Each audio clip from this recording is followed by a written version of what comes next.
this is about the most indebted period in the history of the world. I never thought I would see so much debt so quickly as we have seen in the last few months. So what we're really talking about is government debt, because no one expects governments to go bankrupt, although we all know that occasionally they do default.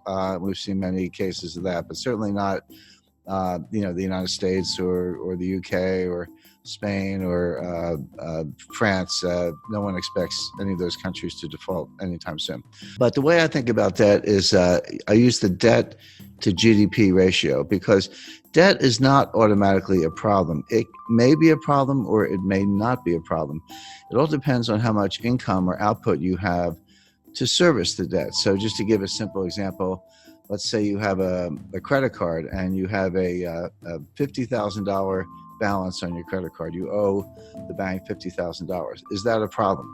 Well, if you make $20,000, it's a big problem. You're probably going to go bankrupt. But if you make $200,000, you could probably, write a check and pay it off. So the answer as to whether the debt is a problem or not can only be thought about in relation to your income. And so I use the debt to GDP ratio. I say, how much debt does a country have? How much debt is outstanding? And how big is their GDP? And when you use that ratio, if you're at, say, 30% or even 40%, that's a comfortable ratio. Yes, you have some debt, but you also have, say, a strong economy and your ability to service the debt by collecting taxes or other sources of revenue is very reasonable, and that debt level is sustainable. But when you get up to 60% happens to be the level under the Maastricht Treaty, where the members of the European Union are not supposed to have debt in excess of 60% of their GDP. Now, many of them do. I'm not saying this is a hard and fast rule, but that's where Angela Merkel gets a little bit upset when you're above 60%. And Spain and France and some other, Italy certainly are above that threshold. But there's another threshold that's important, which is 90%. And 90% comes out of the research of Ken Rogoff and Carmen Reinhart. And what they've shown in developing markets, developed markets throughout the 20th century, recently, in the distant past, no matter where they look, once a country gets above 90% debt to GDP, a couple things happen. Number one, debt is no longer productive. The idea of borrowing is I'll borrow $1.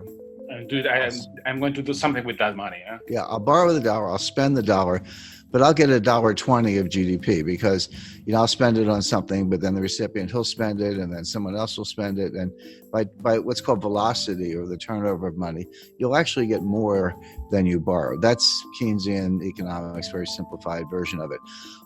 But what Rogoff and Reinhart have shown is once you get past 90%, that's no longer true. You borrow $1 and you spend $1, but you might only get 90 cents or 80 cents of GDP. In other words, you reach a point where you cannot borrow your way out of debt. You cannot borrow your way to get enough productivity to get out of debt. And then you're sort of in a doom loop or a death spiral. Well, I mentioned 30% is comfortable, 60% is a problem in Europe, 90% is this critical threshold. The United States today is at 106%. But we are very rapidly moving to 120%. When you take the additional $5 trillion of new deficit spending that the Congress has approved and put that on top, and bear in mind, the GDP has gone down, right? So your denominator is shrinking, your numerator is going up, which means the fraction is going up, and now the debt is well in excess of 100%. It's actually coming into 120%. So all of a sudden, the United States starts to look like Italy, or for that matter, Lebanon or Japan, which is the highest of all. Now, the modern monetary theorists, MMT, modern monetary theory, whom I completely disagree with. I know a lot of them. I know Stephanie Kelton. She's a big brain. She's one of the thought leaders. She has a new book coming out. They say, so what? They say it doesn't matter. That you can take your debt to GDP ratio to not only 100%, but 200%, or in theory, even 300%. It just doesn't matter for two reasons. Number one, you can always print the money to pay off the debt. By the way, everything I'm talking about does not apply if you're borrowing in a different currency. If you're Argentina and you print pesos, but you're borrowing in dollars, that's a problem because you can't print dollars. But of course, the United States can print dollars. The ECB can print euros.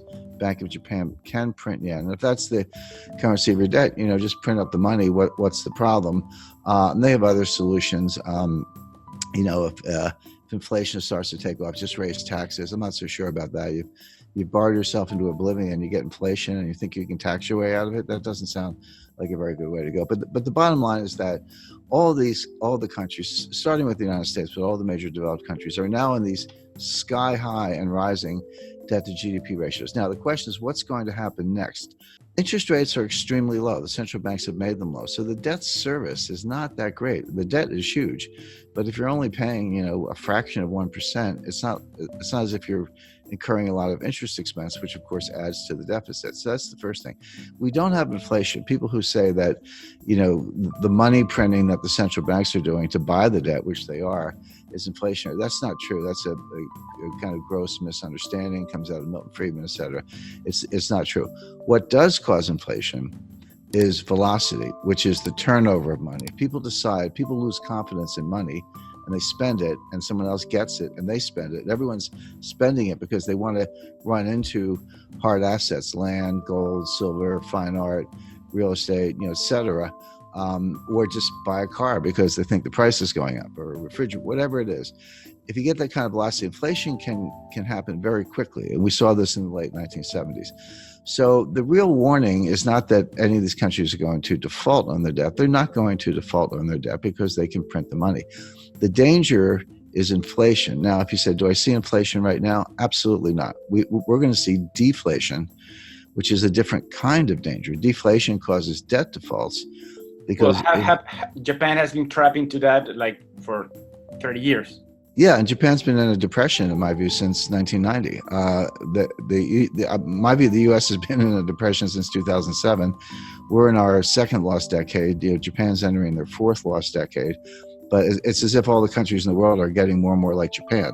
I had a meeting with Saki Kibara-san. He was very famous in the 1980s. He was known as Mr. Yen. He was an assistant finance minister in Japan, but he was called Mr. Yen. But very smart guy, very nice guy. And I confronted him on this. I said, Saki Kibara-san, your debt keeps going up and your debt to GDP ratio is sky high and your GDP is kind of flat. And he said, yes, but you're missing one thing. He said, our population is going down, which is true. So on an overall basis, they're flat, but on a per capita basis, their GDP is actually outperforming. So I said, so the logic of that is that someday there'll be one person left in Japan and she will own the entire country and be the richest person in the world. Well, it's very bad for Argentina, and here's why. If you, or Chile for that matter, if you borrow in dollars and then we have deflation, what does that mean? It means the value of cash is going up, but it also means the value of the debt is going up.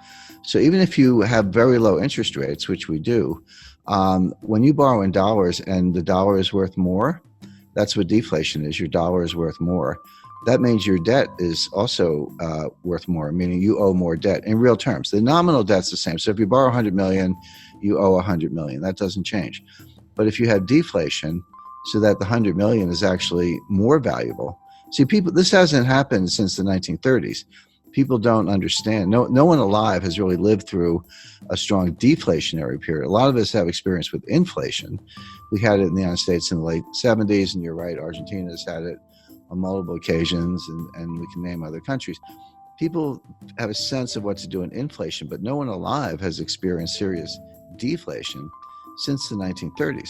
And if you did, you're 95 years old today. So people don't really understand it. But one of the things it does, it makes the real value of debt go up. So in real terms, you owe more money. So if you were in trouble to begin with and you borrowed money to get out of trouble, but the value of the debt goes up, now you owe more money. Now where do you stand? It may not show up in interest payments, but every dollar becomes more and more difficult to get. The dollar's worth more. So what it means is that you see a strong dollar. Now, your local currency could be weaker against the dollar. That's true. That could help exports. It could help tourism. So, there's no tourism right now. There's Yeah, not going to be more tourism. well, you make a good point. There is no tourism today. I'm on a mountain, and you're in a home or studio or someplace. So right, there's no tourism going on today. But assuming it comes back next year, if you have a really strong dollar, in theory, an American could, or European for that matter, could look at Argentina. I've been to Argentina many times. It's one of the most beautiful countries in the world, and nice people, great restaurants. So, but it could look kind of like a bargain to somebody with a very strong currency. Sure. But that's not really Argentina's problem. Argentina needs more high-tech industry, more high-value-added industry. It needs to break out of what's called the middle income trap, where you get to a certain point, but you can't get past that point because you can't just do it with assembly style manufacturing jobs. You need high value added jobs. You need technology is what you need. And all the developed economies are facing the same issue. That applies to all of Latin America, Chile, Mexico, Colombia. Correct, but it applies to most of Asia as well. This is China's problem. China's not going to continue the kind of growth we've seen over the last 20 years because they've used up that. When I studied development economics in the 1970s in graduate school, and we used to think that the hard part of development economics was getting from low income to middle income. And then we say if you get to middle income, it's a straight path to high income. Turns out that's not true. Getting from low income to middle income is actually pretty straightforward. You have to get rid of corruption and you need to ease up on regulation. But you can, if you have foreign direct investment and people come from the country to the cities and you do, kind of simple manufacturing, et cetera, you can get a really good export machine going and earn hard currency reserves. So that part's easy. The hard part is getting from middle income to high income, because it turns out you can't just do more of the same. You actually need more high value added. You need technology today, and that's what I would advise every country to be working on, including Argentina, where the Argentina has a very very highly educated workforce. I mean, Argentina would be a good case to why don't we make iPhones in Argentina instead of China, and we're going to bust up. The United States is going to bust up the supply chain to China. We're going to shut over time. Won't happen overnight, but we're going to pull those factories out or shut them down and move them elsewhere. So the question is, if I were advising any developing economy, I would say, how can I become a supplier to the United States? If they're going to get rid of China, which we are for a lot of reasons, I'd want to be in the list. And we're actually looking at Jordan as a country that could make cell phones. India is a big case because they have cheap labor. Argentina, I think, is a better candidate because they have a more highly educated workforce.